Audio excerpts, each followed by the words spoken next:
નમસ્કાર વિદ્યાર્થી મિત્રો, લાસ્ટ ટાઈમ આપણે ધ્રુવીય અણુ અને અધ્રુવીય અણુ કોને કહેવાય છે એ વસ્તુ આપણે સમજી ચૂક્યા છીએ।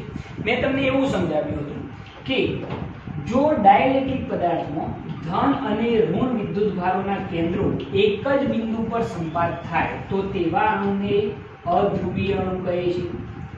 યાદ છે? जो धन और ऋण वीजभारों केंद्रों एक ज बिंदु पर संपात थाय तो तेवा अणुने शुं कहेवाशे? अध्रुवीय अणु। अने जो धन और ऋण विद्युतभारों केंद्रों एक ज बिंदु पर संपात थता न होय एटले के कंडीशन कंईक आवी होय, एक ज बिंदु पर संपात थता न होय तो एने शुं कहेवामां आवशे? अध्रुवीय नहीं परंतु केवा? ध्रुवीय अणु। याद छे आ वस्तु? बरोबर। तो एक ज बिंदु पर संपात थता होय तो अध्रुवीय અને એક જ બિંદુ પર સંપાત ન થતા હોય તો એને શું કહેવાશે? ધ્રુવીય અણુ કહેવાય છે। ઓકે, આ જે અધ્રુવીય અણુઓ છે એ કાયમી ડાયપોલ મોમેન્ટ ધરાવતા નથી અને જે ધ્રુવીય અણુઓ છે એ કાયમી ડાયપોલ મોમેન્ટ ધરાવે છે। આ વસ્તુ આપણે જોઈ ચૂકેલા છીએ। तो हवे एना उपरथी एक नवो टॉपिक आपणे जोवानो छे के समान विद्युत क्षेत्रमां अध्रुवीय अणुनुं ध्रुवीभवन कई रीते थाय छे। तो एना माटे आपणे एक अध्रुवीय अणुनो डाइलेक्ट्रिक पदार्थ विचारीए तो समजी लो के हुं तमने एम कहूं के अहींया આગળ आ रीते कंडीशन छे, बरोबर। आ एक अध्रुवीय अणुनो डाइलेक्ट्रिक पदार्थ छे। अध्रुवीय अणु होय એટલે આપણને ખ્યાલ આવે કે અહીंया આગળ धन અને ઋણ વીજભારો જે છે એ એક જ બિંદુ પર સંપાત થયેલા હશે।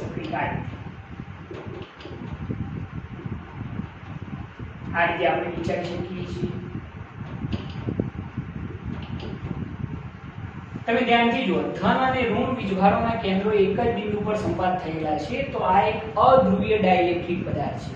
તો આની કુલ ડાયપોલ મોમેન્ટ જો કેવી હોય p નેટ તે કેટલી થશે? 0 થશે।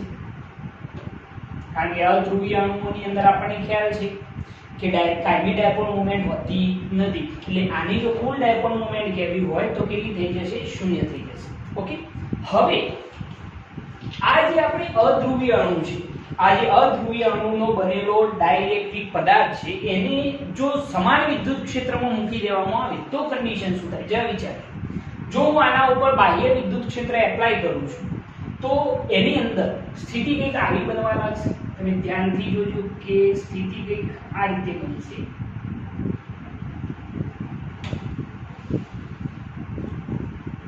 બરોબર।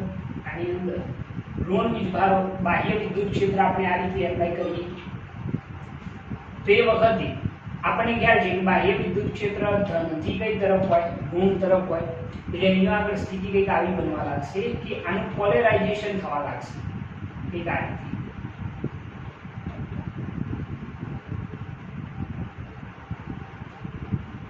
કંઈક આ રીતે।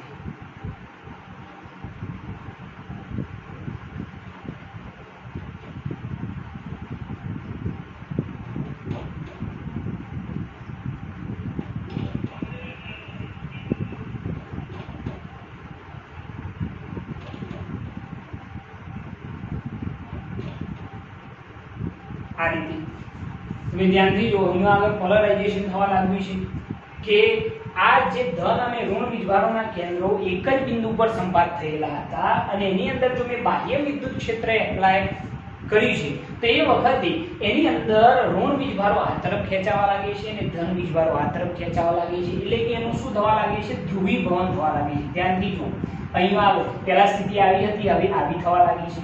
ઋણ વીજભારો આ તરફ ખેંચાશે ને કારણ કે આપણને ખબર છે બાહ્ય વિદ્યુત ક્ષેત્ર ધનથી ઋણ તરફ આમ હશે એટલે આની અંદરનો જે ઋણ વીજભાર હશે એ કઈ તરફ? આ તરફ ખેંચાય છે અને ધન વીજભાર આ તરફ ખેંચાય છે। એવું દરેકની અંદર થાય છે, તમે ધ્યાનથી જુઓ। તો આ સ્થિતિની અંદર આપણને ખ્યાલ આવે છે કે ધન અને ઋણ વીજભાર વચ્ચે હવે કંઈક ના કંઈક અંતર પેદા થાય છે। જો કંઈક ના કંઈક અંતર ઉત્પન્ન થશે તો અહીંયા આગળ કંઈક ના કંઈક ડાયપોલ મોમેન્ટ પણ થશે એટલે કે અહીંયા આગળ હવે જે ડાયપોલ મોમેન્ટ છે એ p નોટ ઇક્વલ ટુ શું થઈ જાય? 0 થઈ જશે। પહેલા ડાયપોલ મોમેન્ટ કેટલી હતી? 0।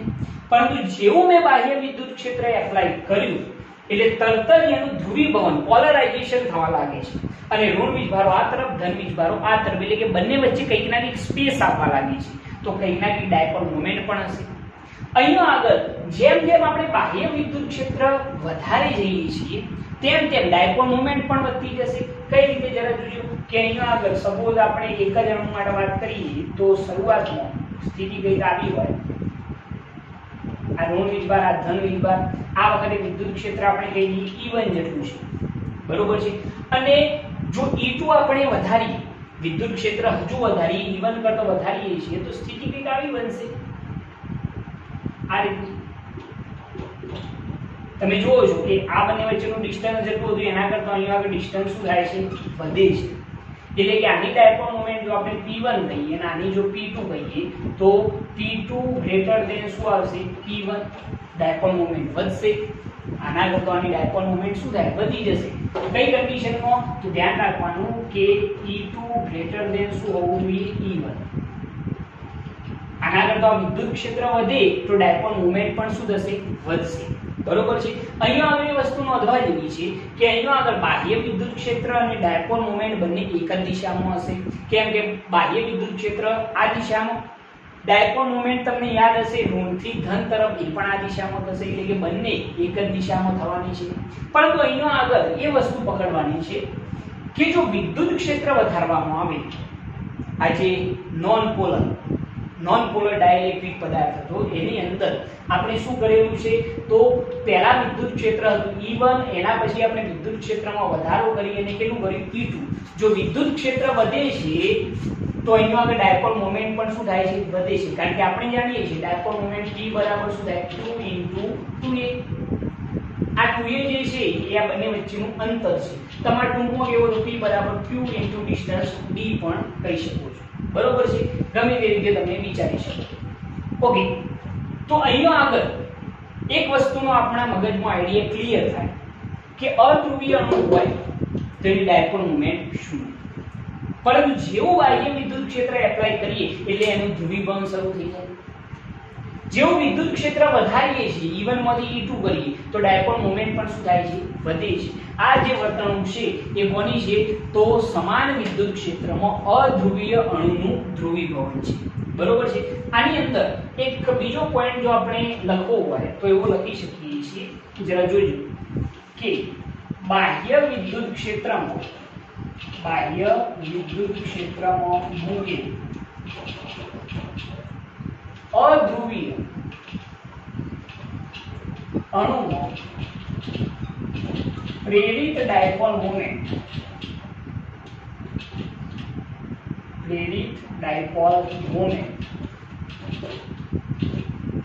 વિદ્યુત ક્ષેત્રની દિશામાં, ધ્યાનથી જોઈ સ્ટેટમેન્ટ મેં શું લખેલું છે કે બાહ્ય વિદ્યુત ક્ષેત્રમાં મૂકેલ અધ્રુવીય અણુમાં પ્રેરિત ડાયપોલ મોમેન્ટ વિદ્યુત ક્ષેત્રની દિશામાં અને તીવ્રતાના સમપ્રમાણમાં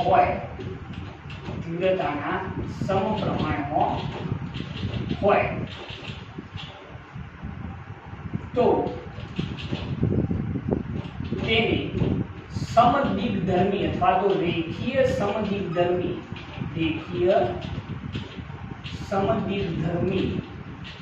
ડાઇલેક્ટ્રિક કહે છે. એક સરસ વ્યાખ્યા બની શકે છે કે રેખીય સમદિગ્ધર્મી ડાઇલેક્ટ્રિક કોને કહેવાય. તો મેં શું લખેલું છે કે બાહ્ય વિદ્યુત ક્ષેત્રમાં મૂકેલ અધ્રુવીય અણુમાં પ્રેરિત ડાયપોલ મોમેન્ટ વિદ્યુત ક્ષેત્રની દિશામાં, પ્રેરિત ડાયપોલ મોમેન્ટ કેવી, વિદ્યુત ક્ષેત્રની દિશામાં અને તીવ્રતાના સમપ્રમાણમાં હોય તો તેને શું કહેવાશે, રેખીય સમદિગ્ધર્મી ડાઇલેક્ટ્રિક પદાર્થ કહે છે, બરોબર છે. એની વ્યાખ્યા થઈ ગઈ. વ્યાખ્યા બહુ સિમ્પલ છે કે બાહ્ય ક્ષેત્રમાં મૂકેલ અધ્રુવીય અણુમાં પ્રેરિત ડાયપોલ મોમેન્ટ એ વિદ્યુત ક્ષેત્રની દિશામાં, પ્રેરિત ડાયપોલ મોમેન્ટ વિદ્યુત ક્ષેત્રની દિશામાં અને તીવ્રતાના સમપ્રમાણમાં હોય તો તેને રેખીય સમદિગ્ધર્મી ડાઇલેક્ટ્રિક કહે છે.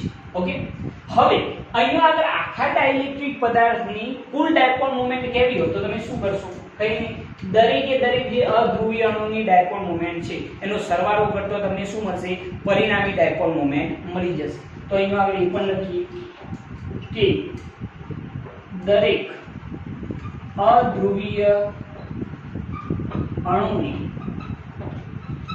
ડાયપોલ મોમેન્ટ નો સરવાળો કરતો ડાઇલેક્ટ્રિકની કુલ ડાયપોલ મોમેન્ટ મળે છે. મેં શું લખેલું છે કે દરેક અધ્રુવીય અણુની ડાયપોલ મોમેન્ટનો સરવાળો કરતો ડાઇલેક્ટ્રિક પદાર્થની આખા ડાઇલેક્ટ્રિક પદાર્થની શું મળશે તો કુલ ડાયપોલ મોમેન્ટ મળશે. તો આ કોના માટે વાત થઈ રહી છે તો અધ્રુવીય અણુના ધ્રુવીભવનની વાત થઈ રહી છે. ખ્યાલ છે આની અંદર? ઓકે. હવે અહીંયા આગળ આપણે એક બીજો કોન્સેપ્ટ જોઈએ કે સમાન વિદ્યુત ક્ષેત્રમાં, જરા ધ્યાન રાખજો, સમાન વિદ્યુત ક્ષેત્રમાં ધ્રુવીય અણુનું ધ્રુવીભવન,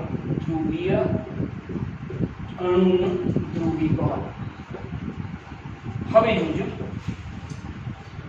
હવે ધ્રુવીય અણુની વાત છે. આપણને ખ્યાલ છે ધ્રુવીય અણુ કાયમી ડાયપોલ મોમેન્ટ ધરાવે છે. તો એ સ્થિતિની અંદર આપણે જો વાત કરીએ તો અહીંયા આગળ એક ધ્રુવીય અણુ ધરાવતો એક ડાઇલેક્ટ્રિક પદાર્થ આપણે વિચારીએ, બરોબર છે. આ એક ડાઇલેક્ટ્રિક પદાર્થ છે જેની અંદર ધ્રુવીય અણુ વિચારવા હોય તો આપણે આ રીતે વિચારી શકીએ છીએ.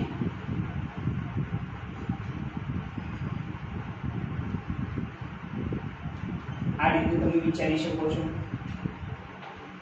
બધાની દિશા તમારે જુદી જુદી વિચારવાની રહેશે. આની કુલ ડાયપોલ મોમેન્ટ કેવી હોય તો કેટલી થાય? શૂન્ય થાય. કેમ શૂન્ય થાય? તમે ઈઝીલી સમજી શકો કે ડાયપોલ મોમેન્ટ ઋણથી ધન તરફ હોય એટલે અહીંયા આગળ સ્થિતિ વિચારો તો ઋણથી ધન તરફ આની આ દિશામાં હોય, આની આ દિશામાં હોય, આની આ દિશામાં હોય, આની આ દિશામાં હોય, બધી ઉલટી સુલટી હોય. ટૂંકમાં એક આ દિશામાં હોય, એક આમ હોય, એક આમ હોય, એક આમ હોય. ઋણથી ધન તરફ વિચારી શકો તો કુલ ડાયપોલ મોમેન્ટ કેટલી થઈ જાય? શૂન્ય થઈ જાય. બરોબર છે. પરંતુ આ ધ્રુવીય અણુની અંદર જો આપણે બાહ્ય વિદ્યુત ક્ષેત્ર એપ્લાય કરીએ, કંઈક આ રીતની સ્થિતિ આપણે વિચારીએ,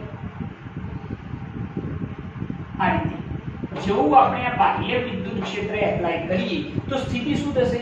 આ બધા જે ધ્રુવીય અણુઓ છે એ ધ્રુવીય અણુઓ જે અસ્તવ્યસ્ત હતા એ ધીરે ધીરે સમજી લો કે આ જે બાહ્ય વિદ્યુત ક્ષેત્ર છે એને આપણે નામ આપીએ E1. બરોબર છે. જેવું આપણે બાહ્ય વિદ્યુત ક્ષેત્ર એપ્લાય કરીએ કે આ બધા જે ધ્રુવીય અણુઓ છે એ ધીરે ધીરે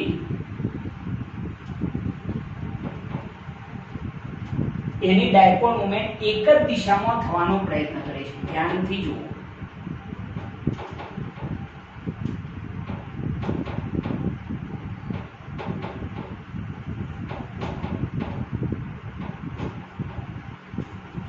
ખબર પડે છે એની અંદર?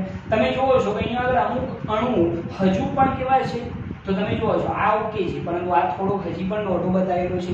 પરંતુ આની સરખામણીમાં પહેલા તો કેવી હતી ડાયપોલ મોમેન્ટ? એક આમ હતી, એક આમ હતી, એક આમ હતી. પરંતુ હવે તમે જુઓ ધ્યાનથી, એક આમ તો બીજી થોડીક જ દોઢી છે.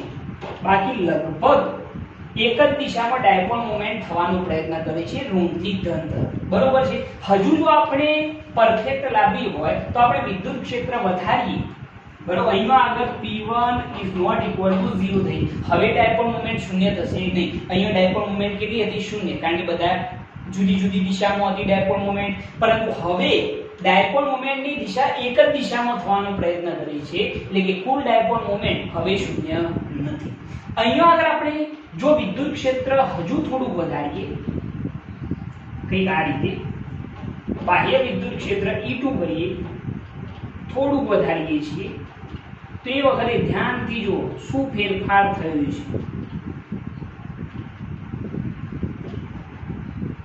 બધા જે ધ્રુવીય અણુઓ છે એની ડાયપોલ મોમેન્ટની દિશા એક જ દિશામાં થઈ. અહીંયા તો થોડા પણ અસ્તવ્યસ્ત હતા પરંતુ અહીંયા એકદમ સીધા થઈ ગયા છે. તમે ધ્યાનથી જુઓ. આની પણ કુલ ડાયપોલ મોમેન્ટ P2 ≠ શું થઈ જશે? 0 થઈ જશે.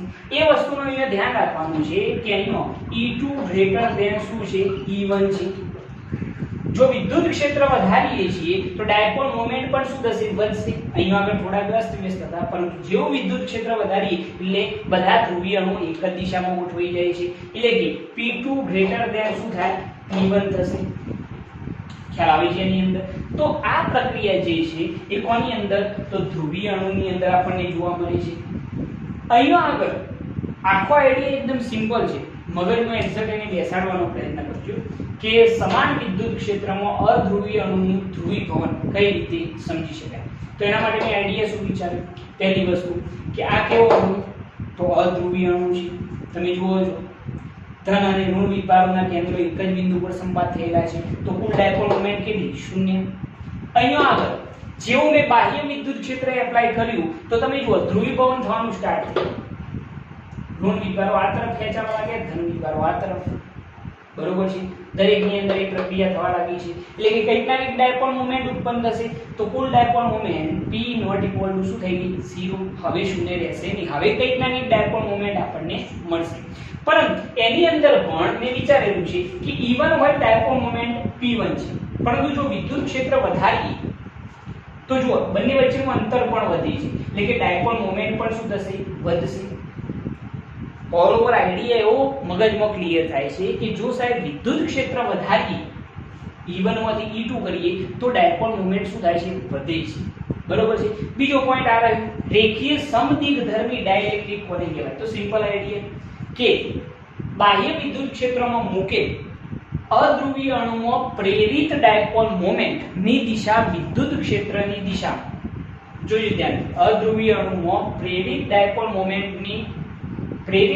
મોમેન્ટ વિદ્યુત ક્ષેત્રની દિશામાં અને તીવ્રતાના સમપ્રમાણમાં હોય તો તેને રેખીય સમદિગ્ધર્મી ડાઇલેક્ટ્રિક કહે છે. બરોબર છે. દરેક અધ્રુવીય અણુની ડાયપોલ મોમેન્ટનો સરવાળો કરતો ડાઇલેક્ટ્રિકની શું મળે છે? કુલ ડાયપોલ મોમેન્ટ મળે છે. બરોબર. એના પછી સમાન વિદ્યુત ક્ષેત્રમાં ધ્રુવીય અણુનું ધ્રુવીભવન કઈ રીતે થયું? આ રહ્યું ધ્રુવીય અણુ. કુલ ડાયપોલ મોમેન્ટ કેટલી થાય? 0. કેમ 0 થઈ? બરોબર સમજજો કે ડાયપોલ મોમેન્ટ ઋણથી ધન તરફ ગમે તે દિશામાં. બરોબર છે. તો કુલ ડાયપોલ મોમેન્ટ કેટલી થઈ જાય? 0 થઈ જાય. પરંતુ જેવું તમે બાહ્ય વિદ્યુત ક્ષેત્ર એપ્લાય કરો છો તો તમે ધ્યાનથી જુઓ કે દરેકે દરેક ધ્રુવીય અણુ એક ચોક્કસ દિશામાં ગોઠવવાનો પોતાની જાતને પ્રયત્ન કરે છે. દેખાય છે તમને? જેવું વિદ્યુત ક્ષેત્ર વધારીએ એટલે એકદમ પરફેક્ટ ગોઠવાઈ જાય છે. જુઓ ધ્યાનથી. એનો મતલબ શું થયો કે વિદ્યુત ક્ષેત્ર જો વધારવામાં આવે E2 ગ્રેટર ધેન E1 હોય તો dipole moment P2 greater than શું થાય? P1 થશે. બરોબર છે. તો આ બંને વસ્તુ તમે આ રીતે ઈઝીલી સમજી શકો છો. હવે આના ઉપરથી મગજમાં એ વસ્તુ ક્લિયર થઈ ગઈ કે વિદ્યુત ક્ષેત્ર વધે તો ડાયપોલ મોમેન્ટ પણ વધે છે. હવે આની અંદર એક પોલરાઇઝેશન ની પ્રક્રિયા શું છે તે પણ આપણે અહીંયા સમજી લઈએ. પોલરાઇઝેશન કોને કહેવામાં આવે છે? જેને આપણે ધ્રુવીભવન કહીએ છીએ. તો એના માટે આપણે એવું વિચારીશું કે અહીંયા આગળ સપોઝ આપણે એમ કહીએ કે એકમ કદ દીઠ ડાયપોલ મોમેન્ટને શું કહેવામાં આવે છે? પોલરાઇઝેશન કહે છે. અહીંયા આગળ પોલરાઇઝેશન એક મહત્વની ભૌતિક રાશિ છે કે આને વ્યવસ્થિત સમજી લેજો. પોલરાઇઝેશન તો એની અંદર આપણે એવું સમજી શકીએ કે એની વ્યાખ્યા લખવી હોય તો શું થાય જરા જોજો. તો એકમ કદ દીઠ ડાયપોલ મોમેન્ટને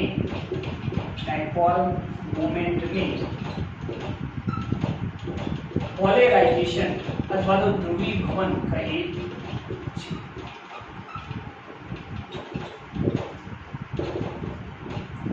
શું લખેલી છે વ્યાખ્યા? કેવા કદ દીઠ? તો એકમ કદ દીઠ ડાયપોલ મોમેન્ટને પોલરાઇઝેશન કહે છે. બરોબર છે. અહીંયા આગળ પોલરાઇઝેશનની જો આપણે વાત કરીએ તો પોલરાઇઝેશન જે છે એ વિદ્યુત ક્ષેત્રના શું હોય છે? તો સમપ્રમાણમાં હોય છે. બરોબર. આપણે અહીંયા કેવો હતો? E સદિશ ચલે છે શું કહેવાશે? E સદિશ. એટલે કે પોલરાઇઝેશન માટેની સંજ્ઞા મેં લખેલી છે P. બરોબર છે. એની વ્યાખ્યા એકમ કદ દીઠ વિદ્યુત ડાયપોલ મોમેન્ટ. બરોબર છે. એકમ કદ દીઠ ડાયપોલ મોમેન્ટને પોલરાઇઝેશન કહે છે. પોલરાઇઝેશન એ વિદ્યુત ક્ષેત્રના શું હોય? સમપ્રમાણ. હાલ જ આપણે વાત થઈ કે તમે વિદ્યુત ક્ષેત્ર વધારો છો તો ડાયપોલ મોમેન્ટ પણ વધે છે. એટલે કે પોલરાઇઝેશન વધુ થાય છે. જેટલું તમે વિદ્યુત ક્ષેત્ર વધારશો એટલા અણુઓનું ધ્રુવીભવન વધુ થશે. બરોબર છે. તો P સદિશ ચલે છે શું થઈ ગયું? E સદિશ. જો ચલે છે દૂર કરીએ તો P સદિશ is equal to psi E into શું લખવામાં આવશે? E સદિશ. અહીંયા આગળ મેં આ જે psi E લખેલો છે એ અચળાંક છે. આને શું કહેવામાં આવશે? psi. બરોબર છે. જેને આપણે જો કહેવું હોય તો આપણે માધ્યમની સસેપ્ટિબિલિટી શું કહેવામાં આવશે? માધ્યમની સસેપ્ટિબિલિટી, સાઇટી. બરોબર છે, એ તમારે યાદ રાખવાની છે. આ સૂત્ર પણ યાદ રાખજો, જે તમારે કામમાં પણ આવશે. ઓકે, એના પછી એક થોડીક બીજી વાત એ કરી લઈએ કે અહીંયા આગળ જ્યારે આપણે ધ્રુવીય અથવા તો અધ્રુવીય અણુને બાહ્ય વિદ્યુત ક્ષેત્રમાં મૂકીએ છીએ તો એની અંદર કંઈક ના કંઈક ડાયપોલ મોમેન્ટ પ્રેરિત થશે. આ વસ્તુ એક સમજવા જેવી. આ વસ્તુ યાદ રાખજો કે કોઈ પણ ધ્રુવીય અણુ કે અધ્રુવીય અણુ, ધ્રુવીય અણુ કે અધ્રુવીય અણુને બાહ્ય વિદ્યુત ક્ષેત્રમાં મૂકતો, બાહ્ય વિદ્યુત ક્ષેત્રમાં મૂકતો પ્રેરિત અથવા તો એમ કહીએ બાહ્ય વિદ્યુત ક્ષેત્રમાં મૂકતો ડાયપોલ મોમેન્ટ પ્રેરિત થાય છે. કોઈ પણ ધ્રુવીય અણુ હોય પછી અધ્રુવીય અણુ હોય, એને જો આપણે બાહ્ય વિદ્યુત ક્ષેત્રમાં મૂકીશું તો એની અંદર ડાયપોલ મોમેન્ટ પ્રેરિત થશે જ. બરોબર છે. ઓકે, અહીંયા આગળ જો આપણે એવી વાત કરીએ કે સમજી લો કે હું અહીંયા આગળ એક ડાઇલેક્ટ્રિક પદાર્થ વિચારું બરોબર છે, જેની અંદર ધ્રુવીભવન થયેલું છે, આપણે બાહ્ય વિદ્યુત ક્ષેત્ર કહી દઈએ E. બરોબર છે, તો એની અંદર કઈક સ્થિતિ આવી રહેવાની છે, ધન વિદ્યુતભાર અહીંયા આવશે, ઋણ વિદ્યુતભાર અહીંયા કોઈ આ રીતની સ્થિતિ હશે, અહીંયા આ રીતની. આપણે આ રીતે ધ્રુવીભવન પોલરાઇઝેશન થયેલું અહીંયા આગળ વિચારવાનું રહેશે.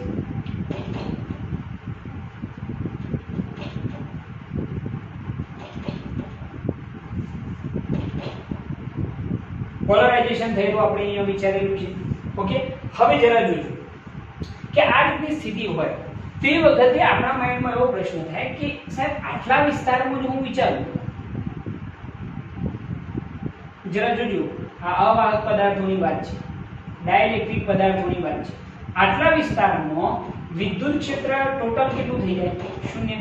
અથવા તો કુલ વિદ્યુત ભાર ની પૃષ્ઠ ઘનતા કેવી હોય? વિદ્યુત ભાર કેટલા થઈ જાય? 0 થશે. કુલ વિદ્યુત ભાર કેટલો થશે? 0. કેમ 0 થાય એનું કારણ તમને ખબર પડવી જોઈએ કે અહીંયા આગળ ધન અને ઋણ એકબીજાની અસર નાબૂદ કરશે, અહીંયા પણ ધન અને ઋણ એકબીજાની અસર નાબૂદ કરશે, અહીંયા પણ અને અહીંયા પણ. તો આટલા વિસ્તારમાં તો કુલ વિદ્યુત ભાર કેટલો થઈ ગયો? 0.